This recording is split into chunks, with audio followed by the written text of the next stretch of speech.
आप सभी को पता ही है कि बिहार में जाति प्रमाण पत्र बनाने का जो प्रक्रिया है ना, यहाँ पे चेंज कर दिया गया है। पहले जो है केवल आधार कार्ड ही देकर अपना जो सर्टिफिकेट है उसको यहाँ पे इशू करवा लेते थे, लेकिन अभी जो है आधार कार्ड के अलावा जो है एक्स्ट्रा डॉक्यूमेंट आपको देने पड़ रहे हैं। तो मैंने एक वीडियो बनाकर आपको बताया था कि बिहार में जाति प्रमाण पत्र के लिए अप्लाई कैसे करना है, किस कंडीशन में जो है कौन सा डॉक्यूमेंट लगा सकते हैं और किस तरह से अपना जो जाति प्रमाण पत्र है ना 100% बना सकते हैं। ये वाला वीडियो चेकआउट कर सकते हैं। उस वीडियो में भी बहुत सारे लोगों ने कहा कि आप जो है जाति प्रमाण पत्र जो बनाने का प्रक्रिया बताया हुआ है वो जो है मेल के लिए बताया हुआ है, लेकिन जो शादीशुदा महिलाएं होती हैं जिनका जो है शादी हो जाता है और ससुराल में आ जाती है, तो उनका जो जाति प्रमाण पत्र है ना वो कैसे अप्लाई होगा, कौन कौन से डॉक्यूमेंट लगेंगे, डॉक्यूमेंट जो है किनका लगेगा। तो इस वीडियो में जो है पूरी प्रक्रिया बताएंगे। इस वीडियो को देखिएगा। वीडियो अच्छा लगे तो प्लीज वीडियो को लाइक करिएगा, शेयर करिएगा, क्योंकि बहुत सारे लोग ऐसे हैं जो कि वीडियोज को लाइक शेयर नहीं करते हैं और जानकारी को नहीं समझते हैं। क्योंकि इस वीडियो में हमने स्टेप बाय स्टेप बताया हुआ है कि जो भी शादीशुदा महिलाएं हैं ना उनका जाति प्रमाण पत्र आप कैसे बनवा सकते हैं।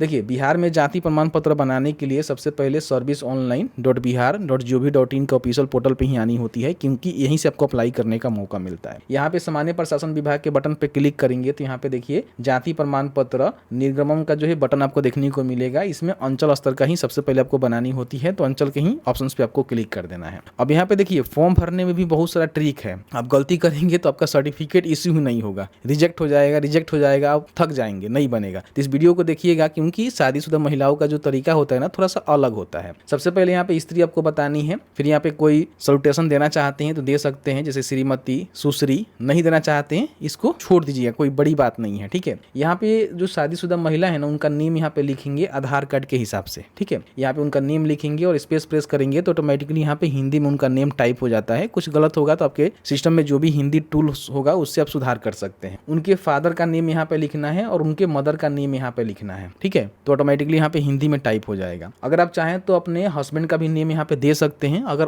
कोई महिला नहीं देना चाहती है तो छोड़ भी सकते हैं, कोई बड़ी बात नहीं है। लेकिन आप चाहें तो दे भी सकती हैं, उसका एक तरीका होता है बनाने का। क्योंकि मान लीजिए जिनका शादी हो गया है तो उनका तो हस्बैंड का नाम रहेगा ही रहेगा, लेकिन सर्टिफिकेट अप्लाई करने में आपको जो प्रक्रिया है उसको फॉलो करना है। तो यहाँ पे हस्बैंड का नेम आप दे भी सकती हैं, छोड़ भी सकती हैं, वो आपके ऊपर डिपेंड करता है। यहाँ पे एक मोबाइल नंबर आप डालेंगे, जो नंबर पे एक ओटीपी जाएगा, ओटीपी डालकर यहाँ पे आपको वेरीफाई करना पड़ेगा और यहाँ पे एक ईमेल आईडी आपको डालनी होगी। ईमेल आईडी नहीं भी है तो छोड़ सकते हैं, लेकिन आपको मोबाइल नंबर देना होगा। जब आपका सर्टिफिकेट अप्रूव हो जाएगा तो उसी नंबर पे आपको मैसेज मिलेगा कि आपका सर्टिफिकेट अप्रूव हो गया है, डाउनलोड कर लीजिए। और ईमेल आईडी देंगे तो सर्टिफिकेट सीधे आपके ईमेल पे चल जाएगा, वहां से आप डाउनलोड कर सकते हैं, कोई समस्या नहीं है। अब देखिए यहाँ पे क्या है ना कि यहीं पे लोग गलती करते हैं। यहाँ पे आपको भूलकर भी गलती नहीं करना है। यहाँ पे गलती करेंगे तो फिर आपका फॉर्म रिजेक्ट होगा। यहाँ पे देखिए सबसे पहले आपसे जो है अस्थायी पता, जो परमानेंट एड्रेस है ना, वो यहाँ पे पूछे जा रहे हैं। अब यहाँ पे लोग गलती क्या करते हैं, मान लीजिए कोई महिला है, ठीक है, जिसका मान लीजिए मायका है सीवान, सपोज कर लेते हैं कि मान लीजिए सीवान उनका मायका है, ठीक है। एक बार समझिएगा इन चीजों को। और उनका शादी जो है गोपालगंज में हो गया है, ठीक है, उनका ससुराल है गोपालगंज। तो अब यहाँ पे जो सर्टिफिकेट अप्लाई होगा, जैसे कि आय बनाते हैं, निवास बनाते हैं, तो क्या करते हैं कि जहां उनका शादी हुआ है, जहां उनका ससुराल होता है, वो जो यहाँ पे परमानेंट में डालकर बना लेते हैं। लेकिन इसमें क्या होता है कि जब कास्ट सर्टिफिकेट बनाने की प्रक्रिया आती है तो इसमें जो है कास्ट आप प्रूफ नहीं कर सकते, यानी कि ससुराल वाले प्रूफ नहीं कर सकते हैं। कास्ट प्रूफ करने का उनके पिताजी का अधिकार है, उनके गार्जियन का अधिकार है। तो यहाँ पे जो भी उनका परमानेंट एड्रेस है ना वहां का डालना है जहां उनका जन्म हुआ है, जहां उनका मायका है। ध्यान दीजिएगा इस बातों को। अगर यहाँ पे गलती करिएगा तो फिर दिक्कत हो जाएगा और वहीं के ऑफिस से सर्टिफिकेट इशू होगा, आपके ससुराल वाला जो ऑफिस है ना वहां से नहीं होगा। ध्यान रखिएगा, क्योंकि यहाँ के सीओ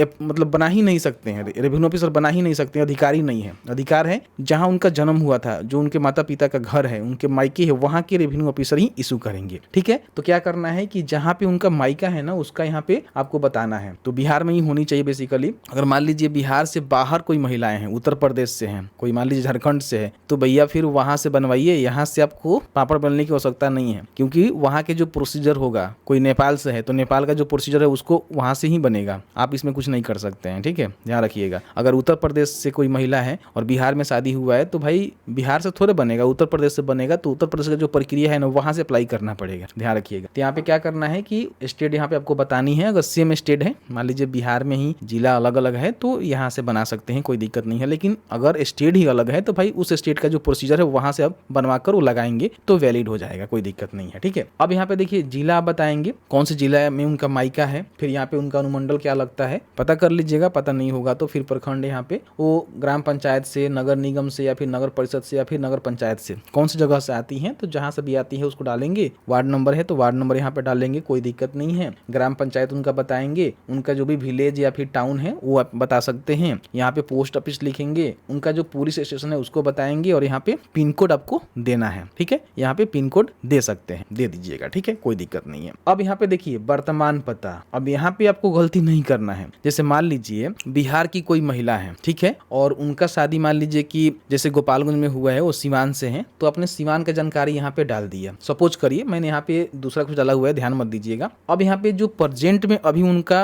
ससुराल है ना, उसकी जानकारी यहाँ पे प्रेजेंट वाला में आपको देना है, ठीक है। अब ऐसे में देखिए बहुत सारे लोग ऐसे भी हैं ना जो कि बिहार के कोई महिला है और उनका शादी उत्तर प्रदेश में हो गया है। अगर उत्तर प्रदेश में सर्टिफिकेट लगेगा जाति प्रमाण पत्र, तो वो बिहार से ही बना कर देना पड़ेगा। यहाँ पे देखिएगा तो आपको देखने को मिलेगा प्रेजेंट में, जैसे देखिए अदर स्टेट भी आपको देखने को मिलेगा। प्रेजेंट में वो महिला मान लीजिए उत्तर प्रदेश में उनका शादी हो गया, दिल्ली में शादी हो गया, तो दिल्ली के ऑफिस से अप्लाई नहीं होगा, यहाँ के ऑफिस से जहाँ पे उनका मायके है ना वहां से अप्लाई होगा। तो मैंने दोनों तरह की जानकारी आपको दिया। अगर कोई अदर स्टेट की महिलाएं की शादी बिहार में हुआ है तो कैसे बनेगा, और बिहार की कोई महिला है जिसका शादी जो है अदर स्टेट में हो गया है तो उसका यहीं से बनेगा, ठीक है, ध्यान दीजिएगा। तो फिलहाल महिला का जहां भी शादी हुआ है वो चाहे हो सकता है कि बिहार के अदर किसी डिस्ट्रिक्ट में होगा, सेम डिस्ट्रिक्ट में होगा, या फिर अदर स्टेट में होगा, तो भी आप यहाँ पे दे सकते हैं। आपको ऑप्शन देखने को मिलता है, देखिए सारे डिस्ट्रिक्ट यहाँ पे सॉरी स्टेट यहाँ पे देखने को मिल जाएगा। अगर मान लीजिए बिहार में ही हुआ है तो बिहार का ही बताएंगे, अगर आपका जिला अलग है तो जिला आप यहाँ पे अलग बता सकते हैं, ठीक है, कोई दिक्कत नहीं है। अनुमंडल यहाँ बताएंगे, फिर यहाँ पे अपना जो भी प्रखंड वगैरह वगैरह है उसको बताएंगे, कहाँ से वो मतलब जहाँ पे उनका शादी हुआ है वो ग्राम पंचायत है या फिर नगर निगम है, नगर परिषद है या फिर नगर पंचायत है, वो बता सकते हैं। फिर उनका पंचायत बताएंगे, उनका जो भी ग्राम मोहल्ला होता है उसको बताएंगे, पोस्ट ऑफिस यहाँ पे लिखेंगे और थाना यहाँ पे लिखेंगे और पिन कोड यहाँ पे लिखेंगे। तो यहाँ पे आपने क्या समझा, मैंने जो आपको समझाने की कोशिश किया, कि आपको समझ में आ रहा है? नहीं आ रहा है तो कमेंट करिए, बताइए कि नहीं हमको समझ में नहीं आ रहा है, तो फिर हम एक डिटेल्स वीडियो लाएंगे भाई। वैसे मैंने बहुत ही आसान तरीका में समझाने की कोशिश किया हुआ है कि अगर कोई बिहार की महिला की शादी अदर स्टेट में होता है तो कैसे बनानी है, और अदर स्टेट की महिला की शादी बिहार में होती है तो कैसे बनाना है, मैंने आपको बता दिया हुआ है, ठीक है, यही प्रक्रिया होता है। यहाँ पे फोटो उनका लगाना है, फोटो पर सिग्नेचर जरूरी नहीं है, लगा दीजिएगा, कोई भी दिक्कत नहीं है, ठीक है। पेशा बताएंगे वो क्या करती हैं, बहुत सारे ऑप्शन यहाँ पे देखने को मिलेगा। अगर वो घर में काम करती हैं तो हाउस वाइफ डाल सकते हैं, कोई समस्या नहीं है। किस कैटेगरी से हैं तो कैटेगरी बताएंगे, और जाति उनका बताएंगे, कौन से जाति के अंतर्गत आती है। भाई शादी हुआ है तो आपको पता ही होगा, सेम जाति में ही शादी होती है, अलग जाति है तो फिर उसका अलग प्रक्रिया है, वही चीजें हैं, वो जाति का सिलेक्शन करके आपको बनाना होगा। और उनको मान लीजिए कि कोई महादलित लड़की है,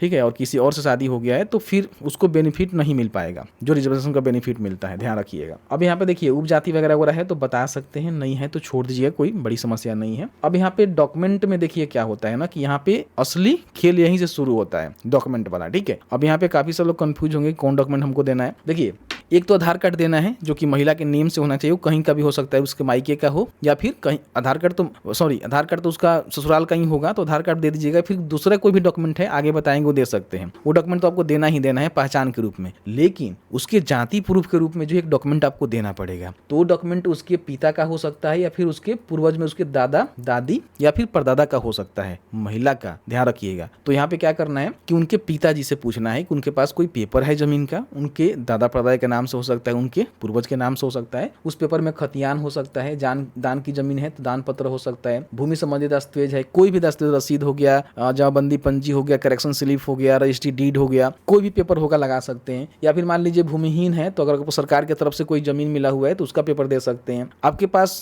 मान लीजिए दूसरा कोई भी जमीन का पेपर है वो आप यहाँ पे दे सकते हैं, जो कि उनके पिता का या फिर उनके दादा परदादा का, जो महिला है ना उनका होना चाहिए, वहां वाला, ध्यान रखिएगा, यहाँ का नहीं देना है, ठीक है। अब यहाँ पे देखिए अगर मान लीजिए कोई उनके पास जमीन का पेपर नहीं है, इसमें से कोई पेपर नहीं है, तो यहाँ पे स्थल निरीक्षण हेतु आग्रह कर सकते हैं। तो इसमें क्या होगा कि उनके जो भी रेवेन्यू ऑफिसर हैं, जो उनके मायके वाले, उनके घर पे जाकर कर्मचारी से वेरीफाई करवाएंगे कि भाई महिला जो है जाति से आती है कि नहीं आती है। फिर उसके आधार पे बिना कोई डॉक्यूमेंट, केवल आधार कार्ड से ही उनका सर्टिफिकेट इशू हो जाएगा। लेकिन इसमें क्या करिएगा कि अपना जो आधार कार्ड लगाइएगा ना, उसमें इनके माता पिता का भी आधार कार्ड लगा दीजिएगा, अटैच कर दीजिएगा, ठीक है। माता पिता में किसी एक का आधार कार्ड दे दीजिएगा, जिससे प्रूफ हो जाए कि भाई यहाँ से लड़की है और यहाँ पे इसका शादी हुआ है, ठीक है। ये चीजों को देख लीजिएगा, एक बार ध्यान रखिएगा। बाकी ये वाला ऑप्शन को चूज करिएगा तो दोनों का आधार कार्ड लगा दीजिएगा, उनके माता पिता में किसी एक का और महिला का तो लगेगा ही लगेगा। लेकिन इसमें से कोई डॉक्यूमेंट आप दे रहे हैं तो महिला का आधार कार्ड लगाएंगे या फिर कोई अदर डॉक्यूमेंट है आगे चल के बताएंगे तो वो लगा सकते हैं, और नहीं तो इसमें से खतियान वगैरह वगैरह में से एक डॉक्यूमेंट आपको देना ही देना पड़ेगा। इसमें से अगर कोई डॉक्यूमेंट है जिसको चूज करेंगे उसको ही अपलोड करना है, ध्यान रखिएगा। तो मैं यहाँ पे क्या करता हूँ कि मान लीजिए महिला का कोई डॉक्यूमेंट है ही नहीं, नहीं, तो मैं यहाँ इसको टिक कर देता हूँ। ठीक है, इसमें हमें डॉक्यूमेंट नहीं देना पड़ेगा, लेकिन उनके जो भी रेवेन्यू ऑफिसर है ना, वो अपने कर्मचारी से वेरीफाई करवाएंगे कि भाई महिला उस कास्ट से आती है कि नहीं आती। उसके बाद यहाँ पे कैप्चा को फिल करेंगे, प्रोसीड के बटन पे क्लिक करेंगे। जैसे ही प्रोसीड के बटन पे क्लिक करेंगे, आपके सामने जो है प्रीव्यू सेक्शन से यहाँ पे देखने को मिलेगा। कुछ गलती है तो एडिट कर सकते हैं, लगता है कि सभी चीज सही है। अटैच एनर्जियर के बटन पे क्लिक करेंगे तो यहाँ पे देखिए दूसरा कोई डॉक्यूमेंट नहीं देना पड़ रहा है, केवल जो महिला है ना उनका कोई एक डॉक्यूमेंट आप यहाँ पे दे सकते हैं। वो वोटर आई डी कार्ड हो सकता है, आधार कार्ड हो सकता है, उनके पिता माता का भी दे दीजिएगा, ठीक रहेगा। ठीक है, लेकिन कोई डॉक्यूमेंट दे रहे हैं तो वो दे सकते हैं उनके पिताजी का या फिर उनके दादा परदादा का। और यहाँ पे सेव एनर्जियर के बटन पे क्लिक करें। तो जैसे ही क्लिक करेंगे तो आपका जो फॉर्म है सबमिट हो जाएगा और इनका जो भी कंसर्न डिपार्टमेंट है, यानी कि उनका जो भी अंचल अधिकारी का कार्यालय है, उनके मायके वाला, ससुराल वाला नहीं, उनके पास डॉक्यूमेंट चला जाएगा, वेरीफाई होगा, फिर वहां से सर्टिफिकेट इशू होगा। उसके बाद आप बड़ी आसानी से यहाँ से सर्टिफिकेट को डाउनलोड कर सकते हैं। तो मैंने आपको बताया कि जो भी शादीशुदा महिला है ना, उनका जाति प्रमाण पत्र आप कैसे बना सकते हैं, क्या कुछ प्रक्रिया है, कौन डॉक्यूमेंट देना है। और कोई महिला बिहार से है, अदर स्टेट में शादी हो गया तो कैसे बनेगा, अगर कोई अदर स्टेट से है और बिहार में शादी हुआ है तो कैसे बनेगा, मैंने आपको बता दिया। बाकी आपके मन में कोई भी सवाल होगा हमें जरूर बताइएगा। और कास्ट सर्टिफिकेट अप्लाई कैसे करना है बिना कोई डॉक्यूमेंट, 100% अप्रूव होगा, ये वाला वीडियो चेकआउट कर लीजिएगा। आय कैसे बनानी है बिना कोई डॉक्यूमेंट, ये वाला वीडियो चेक कर सकते हैं। Thank you very much.